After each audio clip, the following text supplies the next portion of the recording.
మార్చి 30వ తారీఖు ఉగాది రోజున తప్పకుండా నేను చెప్పేటువంటి ఈ నియమాలు ఈ ధర్మాలన్నీ కూడా పాటించండి. ఈ వీడియోను 10 మందికి షేర్ చేయండి. తప్పకుండా సేవ్ చేసుకోండి. మన సంస్కృతి సాంప్రదాయాలను కాపాడవలసిన బాధ్యత ప్రతి ఒక్కరిపైన మన పైన ఉందండి.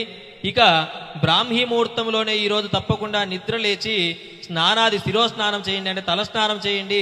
ఈ రోజున తప్పకుండా ప్రతి ఒక్కరూ కూడా నూతన వస్త్రాలు ధరించండి. ఈ రోజు పంచాంగాన్ని తప్పకుండా వినండి, లేదా పంచాంగాన్ని దానం చేయండి.